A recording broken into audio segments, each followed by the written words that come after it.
ಈ ವಿಷಯಗಳನ್ನು ಯಾವುದೇ ಕಾರಣಕ್ಕೂ ಯಾರಿಗೂ ಹೇಳಬಾರದು. ಈ ಗುಟ್ಟುಗಳನ್ನು ಮತ್ತೊಬ್ಬರಿಗೆ ಹೇಳಿಕೊಂಡರೆ ನಿಮ್ಮ ಜೀವನದಲ್ಲಿ ಕಷ್ಟಗಳು ಹೆಚ್ಚುತ್ತದೆ ಹೊರತು ಕಡಿಮೆಯಾಗುವುದಿಲ್ಲ. ಕೆಲವೊಂದು ವಿಚಾರಗಳನ್ನು ಯಾರೊಂದಿಗೂ ಹಂಚಿಕೊಳ್ಳಬಾರದು ಎಂದು ನಮ್ಮ ಪೂರ್ವಜರು ಹೇಳುತ್ತಿದ್ದರು. ನಾವು ಯಾವ ವಿಚಾರಗಳನ್ನು ಮತ್ತೊಬ್ಬರೊಂದಿಗೆ ಹಂಚಿಕೊಳ್ಳಬಾರದು. ನಮ್ಮ ರಹಸ್ಯಗಳನ್ನು ಇತರರೊಂದಿಗೆ ಹಂಚಿಕೊಂಡರೆ ಏನಾಗುತ್ತೆ? ಕೆಲವೊಂದು ವಿಷಯಗಳನ್ನು ಯಾರಿಗೂ ತಿಳಿಸದೆ ಮರೆಮಾಚಬೇಕೆಂದು ಹೇಳಿದ್ದಾರೆ. 1. ದಾಂಪತ್ಯದ ಗುಟ್ಟು. ನಿಮ್ಮ ವೈವಾಹಿಕ ಜೀವನ ಮತ್ತು ಕುಟುಂಬದ ವಿಷಯಗಳನ್ನು ಯಾವಾಗಲೂ ಗೌಪ್ಯವಾಗಿಡಬೇಕು. ನೀವು ಈ ವಿಷಯಗಳನ್ನು ಸ್ನೇಹಿತರಿಗೆ, ಪರಿಚಯಸ್ಥರಿಗೆ ಅಥವಾ ಸಂಬಂಧಿಕರಿಗೆ ಹೇಳಿದರೆ ಅದು ಮನೆಯ ಸದಸ್ಯರಲ್ಲಿ ಪರಸ್ಪರ ಮನಸ್ತಾಪ ಮತ್ತು ಅಪನಂಬಿಕೆಗಳನ್ನು ಹೆಚ್ಚಿಸುತ್ತದೆ ಮತ್ತು ಕುಟುಂಬದಲ್ಲಿ ಮನಸ್ತಾಪಕ್ಕೆ ಕಾರಣವಾಗುತ್ತದೆ. ವೈವಾಹಿಕ ಜೀವನದಲ್ಲಿ ಕಷ್ಟ ಸುಖ, ಸರಸವಿರಸ ಸಾಮಾನ್ಯ. ದಾಂಪತ್ಯದಲ್ಲಿ ಜಗಳವಾಡುವುದು, ರಾಜಿಯಾಗುವುದು ಎಲ್ಲವೂ ಇದ್ದಿದ್ದೇ. ಗಂಡ ಹೆಂಡತಿ ಜಗಳ ಉಂಡು ಮಲಗೋ ತನಕ ಎಂಬಂತೆ ಇದು ಎಲ್ಲಾ ಸಂಸಾರದಲ್ಲಿಯೂ ಇರುತ್ತದೆ. ಆದರೆ ಗಂಡ ಹೆಂಡತಿ ಜಗಳವಾದರೆ ಅಥವಾ ನಿಮ್ಮಿಬ್ಬರ ವೈಯಕ್ತಿಕ ವಿಷಯಗಳಿದ್ದರೆ ಅದನ್ನು ಯಾರಿಗೂ ಹೇಳಬೇಡಿ. ನಿಮ್ಮ ಆಪ್ತ ಸ್ನೇಹಿತರ ಬಳಿಯೂ ಈ ವಿಷಯಗಳನ್ನು ಹೇಳಬಾರದು. ಇದು ಅಪಪ್ರಚಾರಕ್ಕೆ ಕಾರಣವಾಗಿ ಇಬ್ಬರ ಗೌರವ ಹಾಳಾಗುತ್ತದೆ. 2. ಸಂಪಾದನೆ. ಒಬ್ಬ ಮನುಷ್ಯ ತಾನು ಬೆಳೆದು ಅಭಿವೃದ್ಧಿ ಆಗಬೇಕು ಎಂದರೆ ಆತನ ಸಂಪಾದನೆ ಅತಿ ಮುಖ್ಯ ಪಾತ್ರ ವಹಿಸುತ್ತದೆ. ಆತನ ಮನೆ ಏನಾದರೂ ಚೆನ್ನಾಗಿ ಏಳಿಗೆ ಕಾಣ್ತಿದೆ ಎಂದರೆ ಅದಕ್ಕೆ ಆ ಮನೆ ಯಜಮಾನನ ಸಂಪಾದನೆ ಚೆನ್ನಾಗಿ ಇದೆ ಎಂದು ಅರ್ಥ. ನಮ್ಮ ಸಂಪಾದನೆಯ ಬಗ್ಗೆ ಇತರರಿಗೆ ಹೇಳಬಾರದು. ಸ್ನೇಹಿತರು, ಬಂಧುಗಳು, ಅಕ್ಕಪಕ್ಕದವರು, ಮನಸ್ಸಿಗೆ ತೀರ ಹತ್ತಿರವಾದವರ ಜೊತೆಯೂ ಕೆಲವೊಮ್ಮೆ ಕೆಲವು ಗುಟ್ಟುಗಳನ್ನು ಹೇಳಬಾರದು.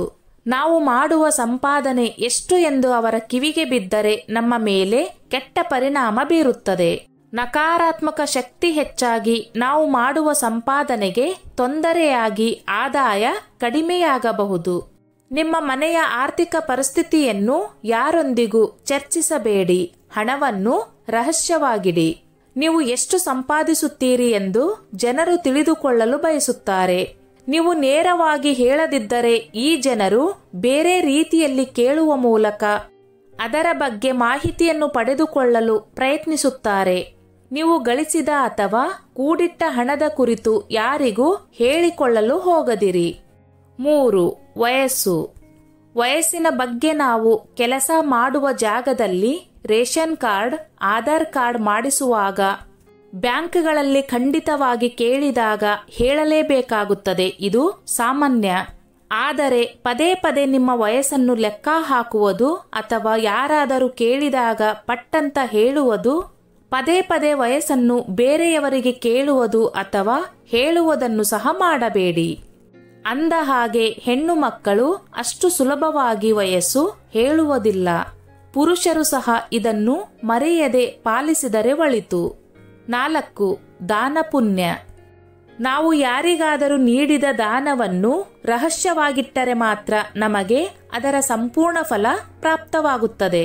ಗೌಪ್ಯವಾಗಿ ನೀಡಿದ ದಾನವು ದೇವರ ದೃಷ್ಟಿಯಲ್ಲಿ ಇರುತ್ತದೆ ಮತ್ತು ಇದು ಫಲಪ್ರದವಾಗಿರುತ್ತದೆ. ದೇವಸ್ಥಾನಕ್ಕೆ ದೇಣಿಗೆ ನೀಡಿರುವುದನ್ನು, ಬಡವನಿಗೆ ಅನ್ನ ನೀಡಿರುವುದನ್ನು ಅಥವಾ ಯಾವುದೇ ರೀತಿಯ ಒಳ್ಳೆಯ ಕೆಲಸ ಮಾಡಿರುವುದನ್ನು ಎಂದಿಗೂ ಯಾರೊಂದಿಗೂ ಬಾಯಿಬಿಟ್ಟು ಹೇಳಿಕೊಳ್ಳದಿರಿ. 5. ಔಷಧಿ. ನೀವು ಯಾವುದೇ ರೀತಿಯ ಔಷಧಿಯನ್ನು ತೆಗೆದುಕೊಳ್ಳುತ್ತಿದ್ದರೆ ಅದನ್ನು ರಹಸ್ಯವಾಗಿಡಿ. ಗುಟ್ಟಾಗಿ ಇಟ್ಟರೆ ಔಷಧಿಯ ಪರಿಣಾಮವು ನಿಮ್ಮ ಮೇಲೆ ಸರಿಯಾದ ರೀತಿಯಲ್ಲಿ ಪರಿಣಾಮ ಬೀರುತ್ತದೆ ಎಂದು ಹೇಳಲಾಗುತ್ತದೆ. ಕೆಲವರು ಇದನ್ನು ಒಪ್ಪದೆಯೂ ಇರಬಹುದು. ಆದರೆ ಪುರಾತನ ಕಾಲದಲ್ಲಿ ಈ ಮಾತನ್ನು ನಿರ್ದಿಷ್ಟ ರೋಗ ಅಥವಾ ಔಷಧಿಗಾಗಿ ಹೇಳಿರಬಹುದು. ಹಿಂದೆ ಕೆಲವರಿಗೆ ಅಪರೂಪದ ಸಸ್ಯಗಳ ಬಗ್ಗೆ ತಿಳುವಳಿಕೆಯೂ ಇತ್ತು. ಇದನ್ನು ದುರುಪಯೋಗ ಪಡಿಸಿಕೊಳ್ಳಬಹುದು ಎನ್ನುವ ಕಾರಣದಿಂದಲೂ ಅವರು ಸೇವಿಸುವ ಔಷಧಿಯನ್ನು ಗೌಪ್ಯವಾಗಿಡಿ ಎಂದು ಹೇಳಿರಬಹುದು. ದೌರ್ಬಲ್ಯ. ನಿಮ್ಮ ದೌರ್ಬಲ್ಯದ ಬಗ್ಗೆ ಬೇರೆಯವರಿಗೆ ತಿಳಿದಿರಬಾರದು. ನಿಮ್ಮ ದೌರ್ಬಲ್ಯದ ಬಗ್ಗೆ ಯಾರಾದರೂ ತಿಳಿದುಕೊಂಡರೆ ಅವರು ನಿಮ್ಮ ವಿರುದ್ಧ ಪಿತೂರಿ ನಡೆಸುವ ಸಾಧ್ಯತೆ ಇದೆ. ನಿಮ್ಮ ದೌರ್ಬಲ್ಯ ತಿಳಿದುಕೊಂಡರೆ ಶತ್ರುಗಳು ಸಹ ನಿಮ್ಮ ಮೇಲೆ ಪ್ರಾಬಲ್ಯ ಸಾಧಿಸಬಹುದು. ಹಾಗಾಗಿ ನಿಮ್ಮ ದೌರ್ಬಲ್ಯಗಳನ್ನು ಯಾರಿಗೂ ಹೇಳಬೇಡಿ. ಹೀಗೆ ಮಾಡುವುದರಿಂದ ನಿಮ್ಮ ಸಮಸ್ಯೆ ಕಡಿಮೆಯಾಗುವ ಬದಲು ಹೆಚ್ಚಾಗುತ್ತದೆ. ಅವಮಾನ.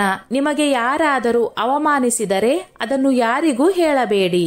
ಅದರಲ್ಲಿಯೂ ಪುರುಷರು ಯಾವಾಗಲೂ ನೆನಪಿನಲ್ಲಿಡಬೇಕಾದ ವಿಚಾರವೆಂದರೆ, ಅಪ್ಪಿತಪ್ಪಿಯೂ ಅವರು ತಮಗಾದ ಅವಮಾನದ ಬಗ್ಗೆ ಪತ್ನಿಯ ಬಳಿ ತಿಳಿಸಬಾರದು. ಒಂದು ವೇಳೆ ತಿಳಿಸಿದರೆ ಆಕೆ ಅವರನ್ನು ಪದೇ ಪದೇ ನಿಂದಿಸಬಹುದು. ನಿಮ್ಮ ಅವಮಾನದ ಬಗ್ಗೆ ಇತರರಿಗೆ ಹೇಳುವುದು ನಿಮ್ಮ ಉಳಿದ ಗೌರವವನ್ನು ಸಹ ನಾಶಪಡಿಸುತ್ತದೆ. ಗುರು ಮಂತ್ರ ಸಾಧನ ಮತ್ತು ತಪಸ್ಸು.